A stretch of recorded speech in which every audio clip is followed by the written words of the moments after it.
Salut à toi. Alors, est-ce que c'est la fin de la 3D Vision? Peut-on encore la faire fonctionner? On voit ça ensemble.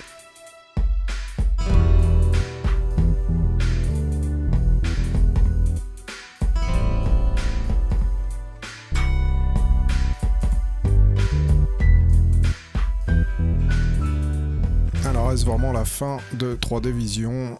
Le menu 3D a disparu. Quand on essaye d'activer la 3D Vision, on s'aperçoit qu'on peut plus le faire. Même en désactivant le G-Sync, en mettant la fréquence à 120 Hz, on n'a toujours pas le menu 3D. Comment ça se fait? Eh ben, c'est parce qu'on a une version de pilote qui est trop élevée.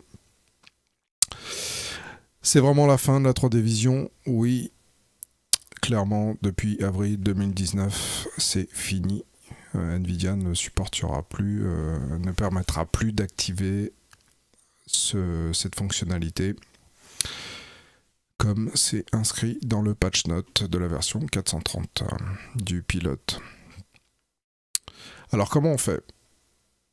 On essaie de chercher, voir un pilote compatible. En tout cas, sur les pilotes GeForce, 3D Vision, on n'en trouve pas. On n'en trouve plus. Ils ont tout enlevé. Ils ont tout enlevé. Même en version bêta, c'est impossible à trouver. Alors en Windows 7, peut-être, je vous laisserai essayer, mettre en commentaire si, pour ceux qui ont un Windows 7, est-ce que vous avez essayé est-ce que vous avez réussi à trouver des parades? Personnellement, je suis en Windows 10, donc je peux pas. Sinon, voilà, la version 270-61 pour le Windows 7, 64 bits.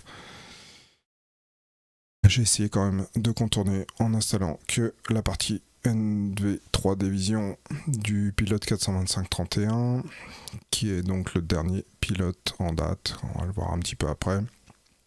En essayant d'installer que cette partie-là, on se retrouve avec une erreur d'incompatibilité 3D Vision et la version du pilote graphique dont on dispose.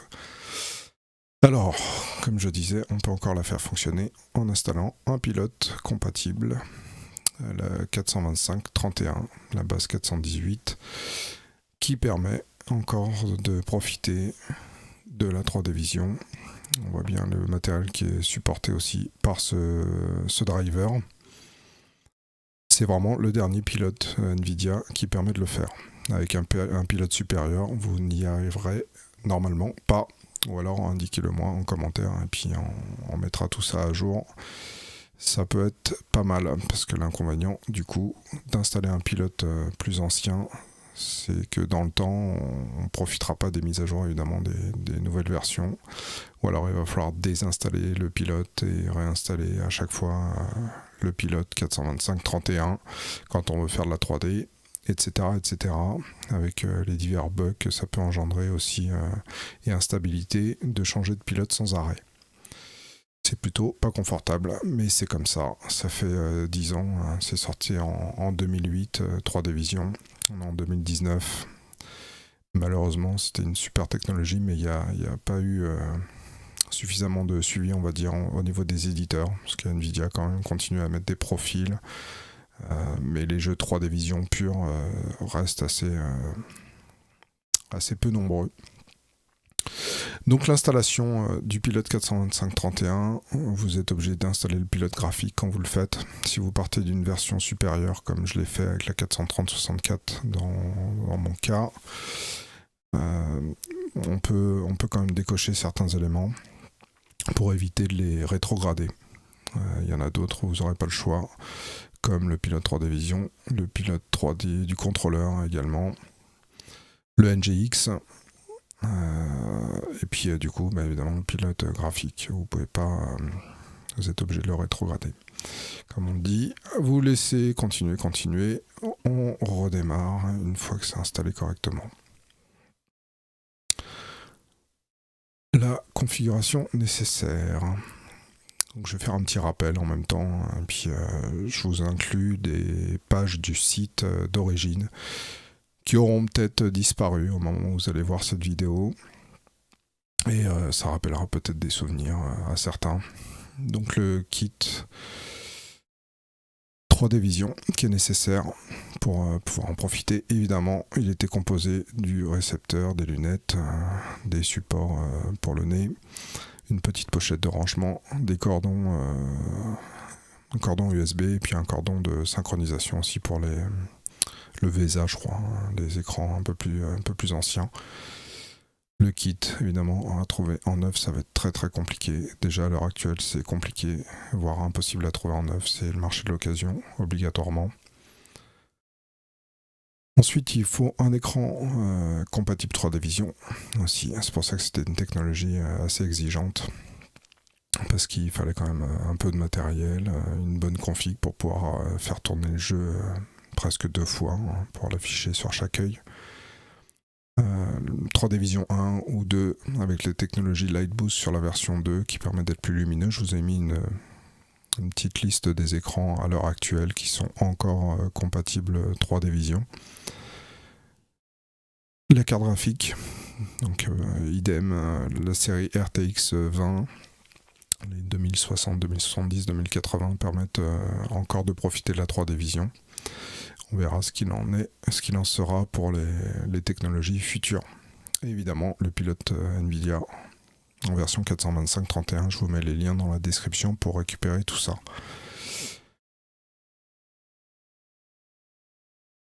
La page de présentation du coup de NVIDIA 3D Vision telle qu'elle est à l'instant, à l'heure actuelle.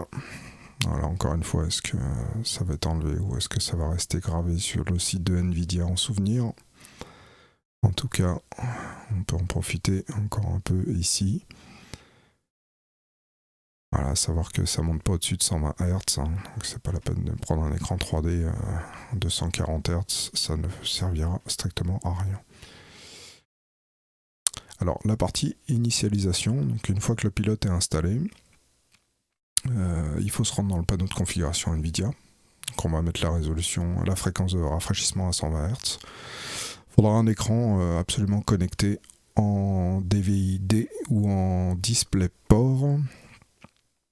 Et donc 120 Hz, pas la peine de mettre au-dessus. On désactive la technologie G-Sync si vous en profitez. De toute façon, ça vous demandera de le désactiver quoi qu'il en soit. Et ensuite, vous pouvez activer le réglage 3D stéréoscopique, ce qui va exécuter automatiquement l'assistant de configuration.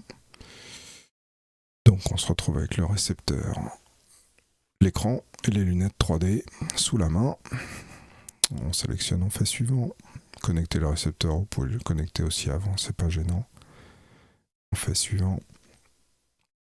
On sélectionne l'environnement, ici c'est le premier. On fait suivant. Là, c'est le moment fatidique où l'écran est détecté. Les lunettes, donc dans le temps, il y aura peut-être des problèmes avec la batterie sur les lunettes. Je vous ai mis un petit tutoriel à la fin de la vidéo et un lien aussi pour pouvoir en profiter. Donc pour savoir comment changer la batterie. Alors ça demande un petit peu de temps a priori, c'est pas une opération très très simple, mais c'est réalisable pour sauver le matériel. Le petit test œil gauche, œil droit. Et donc on valide tout ça. Félicitations. Alors quelles applications étaient compatibles 3D Vision? Je vous ai repris la page du site internet qui indiquait les jeux 3D Vision Ready. Donc ceux qui sont vraiment 3D Vision pure et non pas mode compatibilité. Je vous ai indiqué un petit best-of aussi, donc c'est mon best-of personnel de jeux, c'est ceux sur lesquels j'ai vraiment pris le plus de plaisir sur le 3D Vision. Vraiment une technologie qui était appréciée des gens qui l'avaient, c'est dommage qu'il n'y ait pas eu de support encore plus prononcé, on va dire. C'est une technologie qui était vraiment, vraiment sympa, ça vous donne une qualité vraiment top au niveau de la 3D. La possibilité de régler en fait la profondeur aussi au niveau de la 3D. On peut avoir vraiment une profondeur ou avoir dans certains cas l'image qui ressort de l'écran, c'était assez bluffant. Si vous avez un de ces jeux qui est dans la liste, là vous pouvez y aller. Les deux yeux bien grands ouverts dans les lunettes parce que c'est plutôt sympa, ça vaut vraiment le détour. y compris il y a des jeux de combat, des choses comme ça. Il faut des jeux qui peuvent se jouer aussi à plusieurs en 3D, c'est plutôt pas mal. Des jeux d'aventure qui sont au top. C'est vraiment une bonne technologie.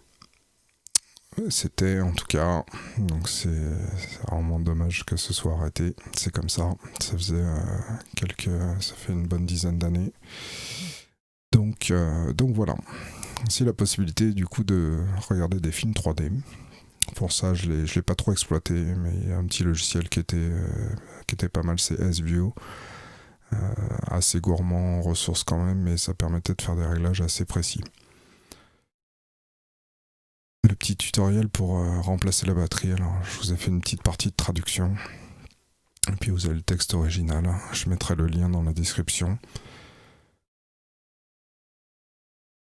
Voilà, c'est tout pour cette petite page. On dit au revoir à 3D Vision. Et merci pour cette technologie qui était vraiment, vraiment, vraiment sympa. Je vous dis à bientôt.